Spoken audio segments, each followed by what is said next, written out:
Kenyataan ini sayangnya tidak otomatis membuat orang bertenggang rasa terhadap kelemahan, kesalahan, dan dosa orang lain.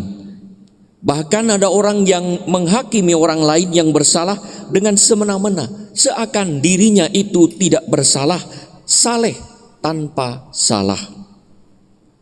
Ada juga orang yang bahkan mengekspos kesalahan dan kelemahan orang lain untuk menutupi dosanya atau mengalihkan perhatian supaya orang melihat kesalahan orang lain daripada melihat kebobrokan dirinya.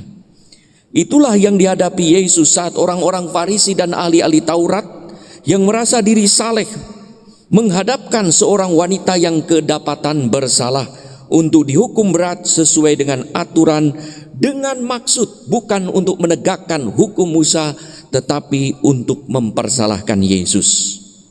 Yesus yang adalah wajah belas kasih Allah yang sempurna membebaskan wanita tersebut dengan ajakan untuk mawas diri bahwa setiap orang itu punya kesalahan dan dosa yang tanpa belas kasih Allah tak mungkin selamat. Barang siapa di antara kamu tidak berdosa, hendaklah ia yang pertama melemparkan batu kepada perempuan itu. Saudara-saudari yang terkasih, pernah sewaktu masih frater di rumah pendidikan, ada seorang imam yang memimpin kompletorium. Hadir di situ dalam kompletorium, memimpin dan wanti-wanti pada masa Prapaskah itu. Pasturnya sudah meninggal, berkata, awas, hari ini mulai masa Prapaskah. Haleluya, tidak dinyanyikan. Sekali lagi, haleluya, tidak dinyanyikan. Dia mengangkat, ya Allah, bersegeralah menolong aku. Tuhan, perhatikanlah hamba-Mu. Kemuliaan kepada Bapa dan Putera dan Roh Kudus, seperti pada permulaan, sekarang, selalu, dan sepanjang segala abad. Amin. Ale poho aing. Spontan ia berkata, lupa saya, katanya. Wanti-wanti kepada orang lain, semua orang dapat bersalah. Imam, gembala, kita juga dapat bersalah. Untuk itu kita selalu diminta untuk mawas diri. Saudara-saudari yang terkasih, orang-orang Farisi dan ahli-ahli Taurat merasa diri saleh di hadapan seorang wanita yang tertangkap basah berbuat dosa, berzina. Bagaimana sikap Yesus? Karena menurut mereka bahwa berdasarkan hukum Musa, wanita-wanita seperti ini harus dihukum rajam. Mereka sudah salah karena mereka sudah menyimpang dari hukum Musa. Di dalam Imamat 20:10 disebutkan bukan wanita-wanita, tapi baik pria maupun wanita yang kedapatan sedang berzina, keduanya harus dihukum rajam, dilempari batu. Harusnya Yesus berkata, mana laki-lakinya? Kok yang di bawah hanya wanitanya? Tapi Yesus rupanya diam, refleksi. Tak ada pintu belas kasih bagi orang-orang Yahudi. Mereka membawa kepada Yesus yang dikenal penuh belas kasih. Ini adalah jebakan.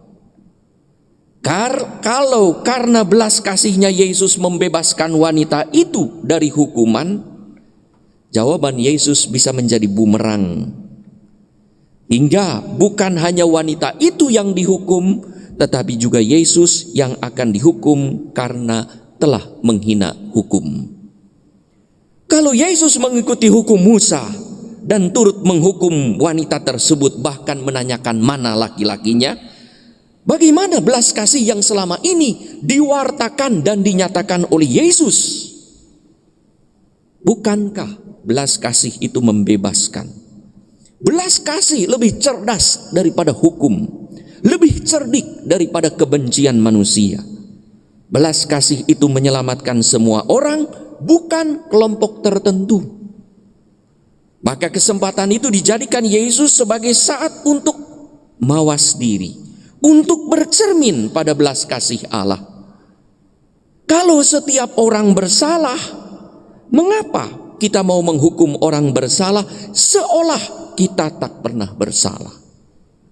Ternyata semua orang itu memang bersalah, hingga satu persatu pergi meninggalkan Yesus.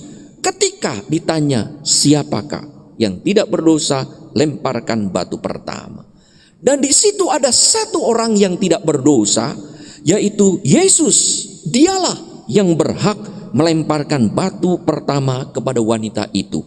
Tetapi Yesus tidak menggunakan haknya karena belas kasih. Hak menghukum, hak mengadili, hak mendapat kebenaran dilepaskan karena belas kasih. Belas kasih Allah mengatasi kebenaran dan keadilan.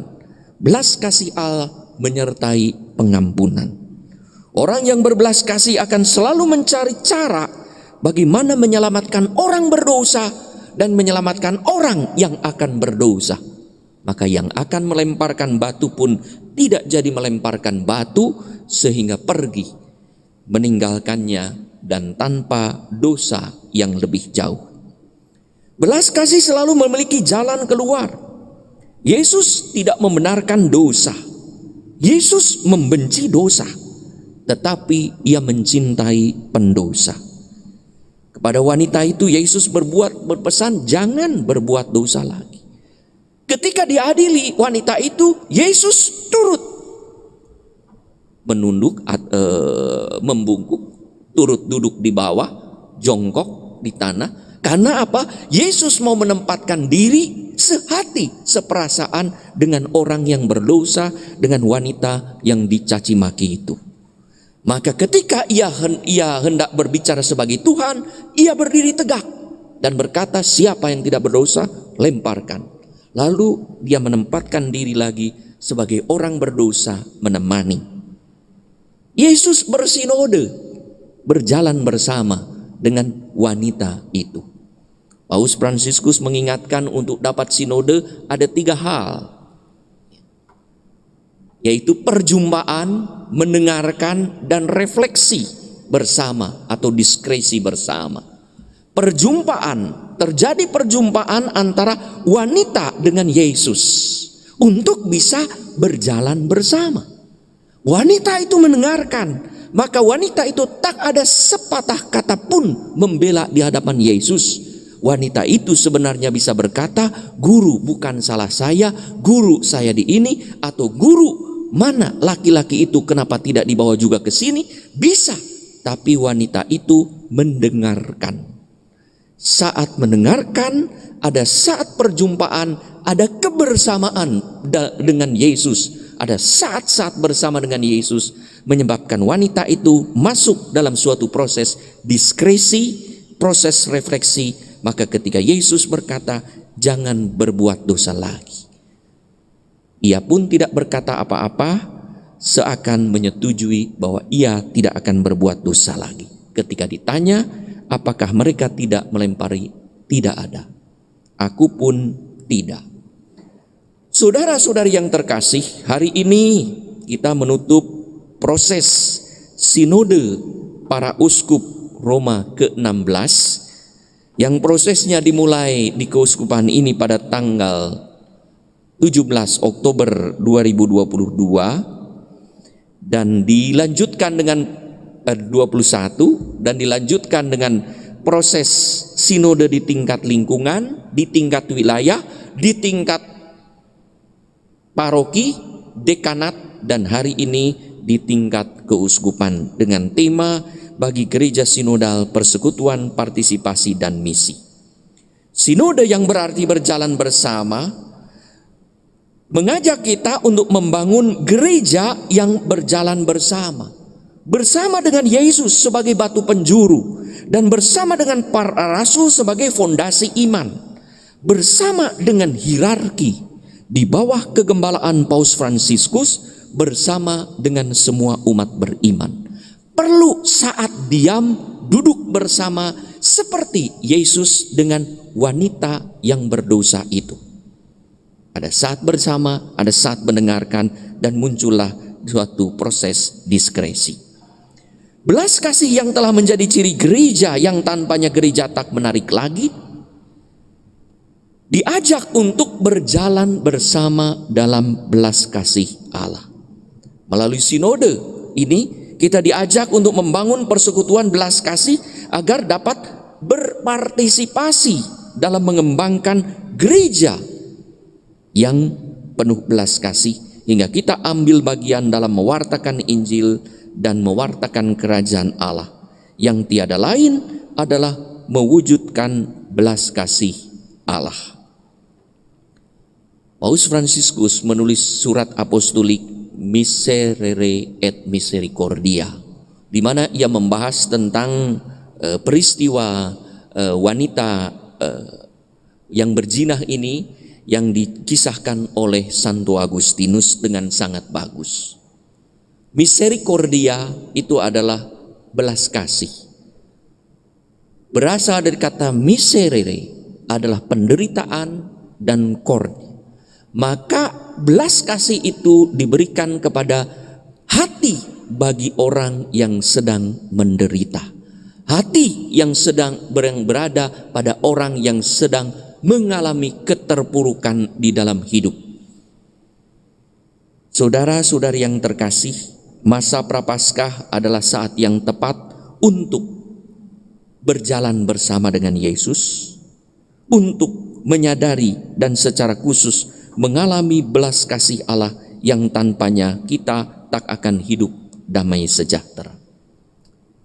Semoga kita menjadi pembagi berkat dan saluran belas kasih, terutama bagi mereka yang mengalami penderitaan dalam miserere, sehingga mereka mengalami belas kasih, entah karena kekurangan, entah karena kesalahannya, entah karena dosa.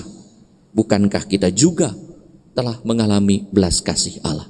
Kalau demikian, mengapa kita tidak berbelas kasih juga termasuk kepada orang yang bersalah, yang sebetulnya pantas untuk